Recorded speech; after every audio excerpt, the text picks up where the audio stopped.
Best varicose veins చికిత్సనే పొందండి. నొప్పి లేని చికిత్స కోసం సంప్రదించండి ఎబిస్ హాస్పిటల్.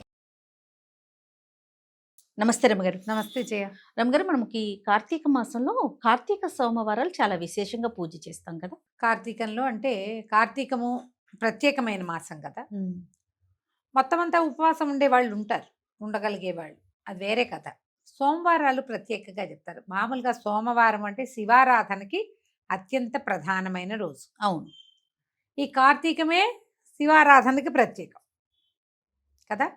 కార్తీకంలో స్నానం, దానం, జపం, తపం అన్నీ ముఖ్యమైనవే. వీటితో పాటు పురాణ శ్రవణం కూడా. ఈ సోమవారాల్లో పగలు ఉపవాసం ఉండి సాయంకాలం చుక్కలు చూశాక దీపారాధన చేసుకుని, వంట చేసుకుని, శివారాధన చేసుకుని అప్పుడు భోజనం చేస్తే మంచిది. ఓకే. మామూలుగా శివారాధన ఉదయకాల అభిషేకంతో పాటు ప్రదోషకాల ఆరాధన చాలా విశేషమైనది. ప్రదోషకాలంలో పరమేశ్వరుడట తాండవం చేస్తాడు ప్రతి ప్రదోషంలోనూ. మనం ఈ ఉజ్జయిన్ లాంటి దేవస్థానాలకు వెళ్తే సాయంకాలము అసలు ఆ ఢమరుకాలు అవి మోగిస్తారు. అసలు చెప్పరాని ఉద్వేగం వచ్చేస్తుంది జయ. గుస్బంప్స్ వస్తాయి. అవునండి. ఆ బాగుంటుందంటే ఆ మధ్యలో కాహళం, అదొక తమాషా సౌండ్, ఇట్లా తప్పెట్లాంటి ఇట్లా కొడతారు, చల్లుమంటుంది. ప్రతి సాయంత్రము ప్రదోష వేళ పరమేశ్వరుడు తాండవ వేళ ఆయనకి. ఆ సమయంలో అర్చన చేస్తే అత్యంత ప్రసన్నుడుగా ఉంటాడు పరమేశ్వరుడు అని చెప్తారు. ఓకే. ప్రదోషకాలార్చన విశేషం. ఇందులో మళ్ళీ చూడు శని త్రయోదశులు ఇవి మాస శివరాత్రి నాడు ప్రదోషకాలార్చన, ఇవన్నీ విశేషాలు. ఇవి ప్రత్యేకంగా దేవాలయాల్లో నందీశ్వర అభిషేకాలుగా రకరకాలుగా చేస్తారు. అయితే ఈ కార్తీకాల్లో ఏంటంటే ఇది జనసామాన్యంగా అందరూ చేసుకోవచ్చు. అవును. దీనికి విశేషంగా అది ఏదో చేయాలన్నది ఏం లేదు. మీకు కుదిరిందా ఉదయకాలం వెళ్తాం, ఎక్కడైనా శివాలయంలో శివాభిషేకం చేసుకోవటం, రుద్రాభిషేకం చేయించుకోవటం. ఎక్కడైనా ఇవి చేస్తారు కదా, మృణ్మయ లింగాలతో మట్టి లింగాలకి అభిషేకం చేస్తారు, సహస్రలింగార్చన అవి చేస్తారు.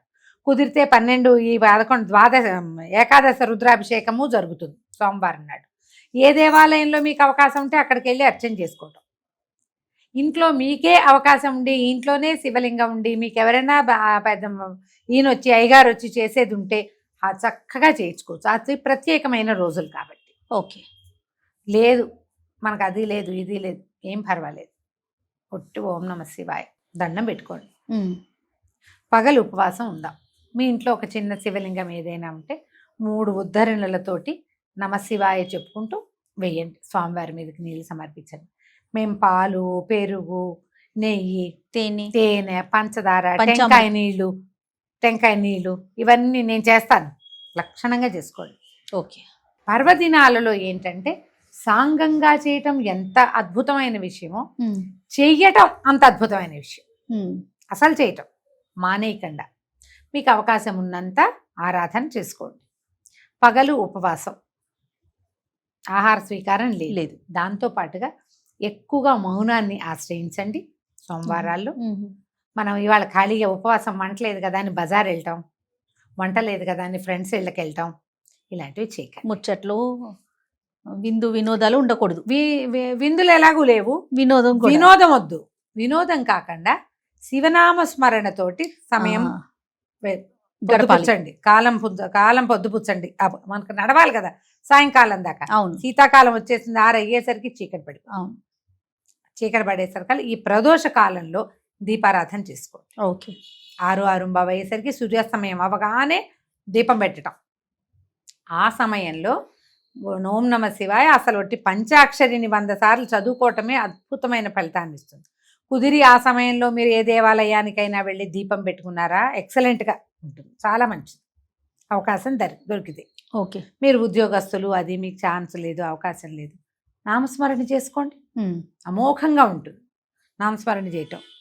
తర్వాత ఇంటికి వచ్చి మళ్ళీ ఒకసారి స్నానం చేయటము, అవకాశం మీకు ఆరోగ్యం సహకరిస్తే, లేకపోతే కాస్త కాళ్ళు చేతులు మొహం కడుక్కుని బట్టలు అవి మార్చుకుని ఒక మాట దేవుడి దగ్గర దీపం పెట్టుకుని దండం పెట్టుకుని ఏదైనా చదువుకున్నది, ఏదైనా ఓళ్ళన్నా శివ పంచాక్షరి ఎన్ని ఉన్నాయో నామాలు, అవును అవును, ఎన్ని రకాల స్తోత్రాలు ఉన్నాయి. మన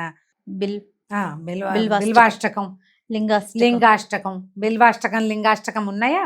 తర్వాత ఏమో శివమహిమ్న స్తోత్రము, శివ మానస పూజ. నమ్మకం చమకం కూడా చదువు నమ్మకం చమకం ఆడవాళ్ళందరికీ ఎక్కడొస్తాయమ్మా, అవి నోరు తిరగద్దు. కష్టం కదా. చమకాలు మగవారు చేయటము, పురోహితులు ఎవరైనా ఉంటే అవకాశం, మన దేవాలయానికి వెళ్తే అది సరిపోతుంది. కుదురుతుంది. మీరు అవన్నీ చదవకర్లా, ఇవి చదువుకున్నా చాలా, ఇవే చాలా గొప్పవి, అవును. చాలా ఏమి లేకపోయినా పంచాక్షరి మంత్రమైన పూర్తిగా పంచాక్షరి నమశివాయ అనుకున్నా చాలు. చేసి ఏదైనా చకచకా వంట చేసుకుని ఆ చేసింది స్వామికి నివేదన చేసి దండం పెట్టుకుని ఆ ప్రసాదాన్ని భుజించండి. స్వీకరించి ఎంత చక్కగా అయిపోతుందంటే కార్తీక సోమవారం 4 సోమవారాలు వస్తాయి. 4 వారాలు ఉపవాసం ఉండండి, సాయంకాలం పూజ చేసుకోండి. శివారాధన సులభంగా ప్రసన్నమవుతాడమ్మా శివుడు. అవును. పరమేశ్వరుడు ఐశ్వర్యకారకుడు, మోక్షకారకుడు రెండుగా చెప్తారు. శివారాధన చేస్తే మీకేదో కోరికలు ఉంటాయి. మనుషులు అన్న తర్వాత మనకు ఎన్ని రకాలు ఉంటాయి. ఉద్యోగం కావచ్చు, సంపద కావచ్చు, ఇంకా ఏదో మన జీవితంలో ముందుకెళ్ళటం కావచ్చు. మీరు త్రికరణ శుద్ధిగా శివయ్యనే మనసులో నిలుపుకుని ధ్యానం చేసుకుని పూజా విధానం సజావుగా ఎంత చాతొస్తే అంత ఒక నియమం ప్రకారం కొనసాగించి అత్యద్భుతమైన ఫలితాన్ని పొందవచ్చు. లేదు మనకేం కోరికలు, మానసికమైన ప్రశాంతత వస్తుంది. అవును. శివారాధన వల్ల చాలా ప్రశాంతత వస్తుంది.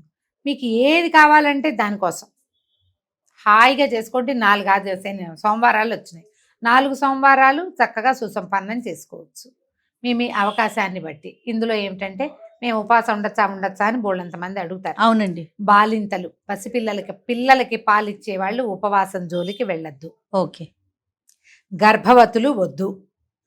చిన్న పిల్లలకి ఉపవాసాలు చెప్పరు. వృద్ధులకి ఉపవాసం అక్కర్లేదు. అనారోగ్యంతో ఉన్న వాళ్ళు, ఏదైనా మందులు మాకులు వేసుకునే వాళ్ళు ఉపవాసం అంటే ఒక రకంగా చేసుకోవచ్చు. ఎట్లా, స్వామివారికి నివేదన చేసేయండి పొద్దునే మీరు చేసిన వంట, అది భుజిస్తే ఉపవసించినట్టే. కాస్త కొంత నిశ్శబ్దం పాటిస్తూ కొంచెం శివనామస్మరణ చేసుకుంటే, గర్భవతులు కూడా 7 నెలలు వచ్చేదాకా నామస్మరణ, తర్వాత కూడా నామస్మరణ చేసుకోవచ్చు. అదేలేండి. కొంచెం దేవాలయ దర్శనాలకి వాటికి వద్దని చెప్తాం, కానీ ఇది కూడా ఉపవాసమే. స్వామివారికి నివేదన చేసిన పాలు, పళ్ళు, భోజనము, అన్నము వంట చేస్తాం. పొద్దున అదంతా చూపించి నివేదన తీసుకోండి. సాయంకాలం మళ్ళీ దీపారాధన చేసుకుని దండం పెట్టుకోండి. చక్కగా ఈ ఉపవాసం కుదురుతుంది. ఉపవసించడం అంటే అన్నం మానేయటం అనే అర్థం కాదు, భగవంతుని సమీపంలో ఉండటం. మనం ఈ ఉపవాసంతో అంటే భగవంతుని సమీప వసనంతో చక్కగా మనం సోమవారాలని సుసంపన్నం చేసుకోవచ్చు. మీ అవకాశాన్ని బట్టి చేసుకోండి. 4 కుదరలేదు, 1 వారం చేయండి కనీసం, మానేయకుండా చాలు. అలానే రమ్మగారు. నమస్తే. నమస్తే జయ.